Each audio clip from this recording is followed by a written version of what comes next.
Ladies and gentlemen, welcome to the first episode of JB Tech News, and I'm your host Gav, so let's begin with this. Thought that AI recognizing your face wasn't enough? Well, Melanie Clapham, a bear biologist in Canada, teamed up with two Silicon Valley-based tech workers to create Bear ID, which makes use of the face recognition to monitor grizzly bears. Until now, the project has recognized 132 bears individually. So far, Bear ID has a very slim datasheet, but an accuracy rate of 84%. On top of that, Joe Hoagland is doing something similar, but in the cattle ranches. Hoagland, a rancher in Leavenworth, Kansas, is building such app called Cattle Tracks, which will enable anyone to snap pics of cattle, which will be stored in the cloud database, which will facilitate tracking them over time. Tracking can help determine where animal-based diseases originate at, considering cattle travels through a lot of places before eventually being turned into burgers, which can possibly prevent another virus outbreak like the current one. Now, a friendly reminder to use a multi-factor authentication of sorts and change your password. Thus, a data stuffing attack was used to compromise over 300,000 Spotify accounts. This attack, which is basically gathering a bunch of credentials and using them to try and match up with actual accounts' credentials, is a good reminder to always use at least a two-step verification method for added protection. Google earlier this week released a new app that pays you to talk to the phone. Yes, that's right. You no longer give out your data for free. Now you can get compensated for it in the form of money. Google, the tech giant, released an early access version of Taskmate, which promises to reward users for completing simple tasks, and those rewards come in the form of cash. Based on what we can be seen in the Play Store screenshots, it could be tasks like recording spoken words, sentences, transcribing sentences, taking pictures, or just walking for 5 minutes.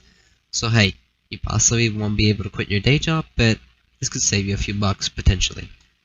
Steam recently updated support for the PS5's new controller, which support is now built into a Steam client update. Granted, for now it's available for players who opted for the public beta for Steam's desktop client, with the wider release coming soon.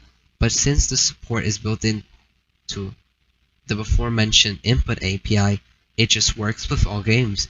Granted, if you want the fancy DualSense-led trackpad and rumble features, you gotta wait for developers to update on their side. But players can configure these themselves for PC versions of PS4 games like Horizon Zero Dawn. And on business side of things, as Amazon announced on Monday that it's rolling out its fitness tracking features to its EcoBuds earphones. Oh, guess it's Amazon's turn to track their users now. As speculated previously, Samsung will be terminating the Note series, as there is no more speculations nor news of the development of a next-generation phablet. But a report from South Korea news outlet put the final hammer in the coffin. The immensely popular phablet is likely to be replaced with the next generation of foldable Samsung phablets, which reportedly ship with an S Pen out of the box. Rumors even say that the S21 Ultra will be expected to include the S Pen support. It is unclear whether this means it will be included in the box or as an add-on. And a Tesla Model X recently got hacked through a new relay attack. A hacker made a new key cloning relay attack for Tesla vehicles and demonstrated it on a Tesla Model X. Thankfully, Tesla was informed of this and has reported they are pushing a patch for said attack. That is all for this week. Tune in next week for sometime in the future for more news on tech to stay up to date on it as well. Thank you for watching. Please consider liking or disliking this video and subscribing for more. Have a good one.